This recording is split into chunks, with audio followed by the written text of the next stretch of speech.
Kimberly-Clark tests Hesperaloe as alternative tissue fibers. Kimberly-Clark is widening its search for alternatives to conventional wood pulp, with a new research program examining whether Hesperaloe, a drought-tolerant desert plant, could supply fiber for future tissue products. The research adds another option to the company's long-running work on alternative fibers. According to the Natural Resources Defense Council, NRDC, Kimberly-Clark has invested about $250 million over roughly 2 decades in research aimed at reducing its dependence on traditional forest-derived materials. The company has also reported reaching an interim goal of cutting its use of natural forest fiber by half as it works toward removing the material from its product portfolio. For tissue manufacturers, the significance goes beyond one plant species. Wood pulp remains a core raw material across the sector, but concerns around forestry practices, carbon emissions, raw material availability, and supply chain resilience are putting more attention on what else can realistically feed high-volume tissue operations. Hesperaloe is now one of the materials being put to that test. Why Hesperaloe is being considered for tissue production?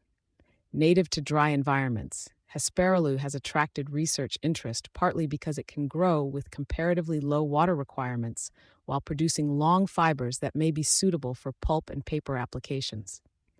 Previous academic work on Hesperaloe funifera found alpha cellulose content of about 52% alongside relatively low lignin levels.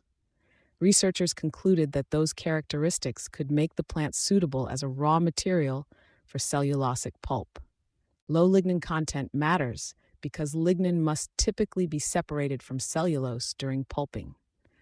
A lower concentration can potentially influence chemical requirements, processing, and pulp brightness, although laboratory advantages do not automatically translate into commercially viable tissue production. Earlier experiments have already shown that Hesperaloe can be converted into pulp. In one body of research, dried and ground plant material was treated in a reactor using diethanolamine under different temperatures, chemical concentrations, and processing times. Researchers then separated and washed the resulting pulp before mechanically fiberizing, refining, and screening it. Paper sheets produced from the pulp were evaluated for properties including tensile strength, tear strength, burst strength, stretch, and brightness. Pulp yields generally ranged from around 50% into the upper 50% range depending on processing conditions, with temperature identified as an important factor affecting yield. Those results established technical potential, but Kimberly-Clark faces a much broader commercial test. A tissue manufacturer cannot judge a new fiber on cellulose yield alone. Any alternative must support attributes including softness, absorbency, wet and dry strength, appearance, and machine runnability while performing consistently across large manufacturing volumes. Cost is another hurdle. Fiber pricing, chemicals, energy use, logistics, and processing requirements all contribute to the economics of finished tissue. Research has also suggested that some characteristics of Hesperaloe fiber could require additional refining energy to achieve targeted paper strength properties. As a result, the central question is shifting from whether Hesperaloe can be made into paper to whether it can be made into the right paper at the right scale and price. Scaling alternative fiber means rethinking the supply chain. Moving from laboratory pulp to commercial tissue would require more than changes inside a paper mill. If Hesperaloe were adopted at significant scale, manufacturers would need access to a dependable agricultural supply base capable of producing large quantities of the crop year after year. That creates questions around land availability, cultivation, harvesting, regional water use, and potential ecosystem impacts. Manufacturers would also have to consider where the crop is grown in relation to mills, since transportation costs and emissions could affect both the business case and environmental performance. Existing manufacturing assets present another issue. Pulping and tissue operations designed around wood-based fiber may need process adjustments or additional equipment to handle agricultural fibers efficiently. NRDC sees alternative fiber development as one route for reducing tissue sector pressure on Canada's boreal forest and other ecosystems associated with virgin wood supply. This is just the beginning, but signals a potentially market-shifting breakthrough.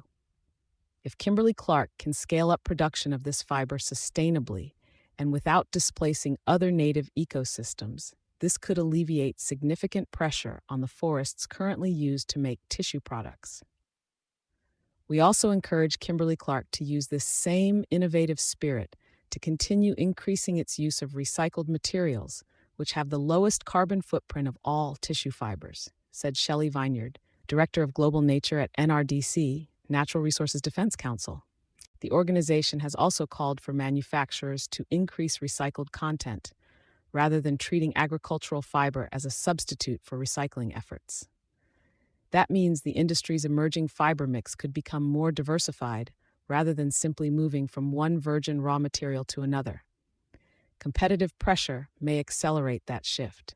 NRDC has also called on other large tissue manufacturers, including Procter & Gamble, to increase investment in fiber innovation as companies face greater scrutiny over the materials used in disposable paper products.